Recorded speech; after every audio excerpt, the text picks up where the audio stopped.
Assalamualaikum warahmatullahi wabarakatuh. Perkenalkan, nama saya Naura Asyifatu Salsabila. Saya bersekolah di SD Negeri Adetek. Pada tantangan literasi numerasi bulan April tahun 2025 adalah mewawancarai profesi seseorang. Kali ini saya akan mewawancarai seseorang yang berprofesi sebagai satpam. Mari ikuti saya. Mohon maaf Pak, sebelumnya bolehkah saya mengganggu waktu Bapak untuk diwawancarai? Boleh. Bolehkah tolong perkenalkan nama Bapak? Nama saja? Ya. Ya, nama Bapak lengkapnya Dedek Suryana. Berapakah umur Bapak? Umur Bapak sekarang 41 tahun. Kira-kira sudah berapa lama Bapak bekerja sebagai seorang profesi satpam? Profesi Bapak sebagai satpam ini khusus di sekolah aja 19 tahun 6 bulan. Apakah untuk menjadi satpam diperlukan sekolah atau keahlian khusus? Ya, karena kalau tidak menguasai dan tidak memahami, walaupun hanya di sekolahan, tetap kita harus mempelajari. Dan sebelum itu, sebelum Bapak bekerja di sini, Bapak pernah di hotel, di rumah sakit, terus di bank, sama itu sebelumnya melalui pendidikan khusus kesatpaman. Kira-kira apa ya tugas utama seorang satpam di sekolah? Menjaga keamanan situasi di lingkungan atau di perusahaan yang Bapak jaga. Apa saja yang Bapak ketahui tentang sekolah ini? Sekolah ini banyak. Bapak 19 tahun, jadi udah berapa angkatan, udah berapa ratus, bahkan ribu mungkin. Dari 2005 sampai sekarang banyak lah. Cuma kalau diceritain kayaknya nggak akan cukup waktunya. Pokoknya banyak lah ya. Bagaimana Bapak berinteraksi dengan siswa, guru, dan staf sekolah?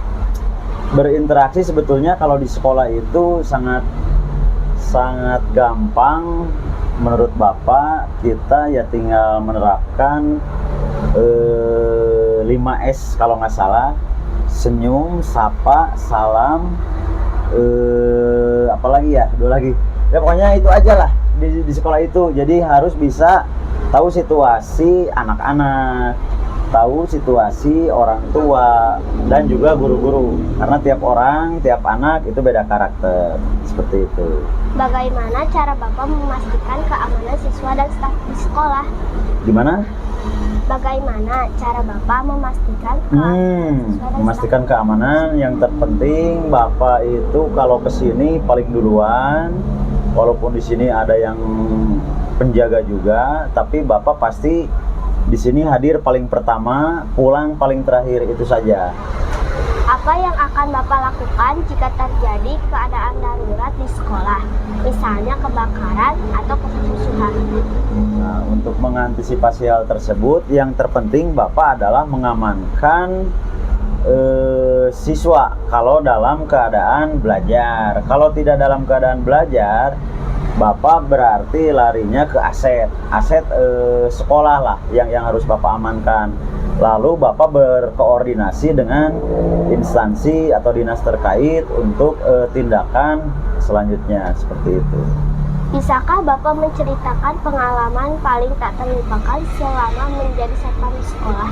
Pengalaman yang paling tak terlupakan banyak, jadi ada keluh kesah. Cuma pengalaman yang Bapak sampai saat ini rasakan itu adalah ketika siswa dari sini sudah menjadi orang hebat, orang yang berprestasi, dan tidak lupa kepada yang mendidik, yang mengasuh.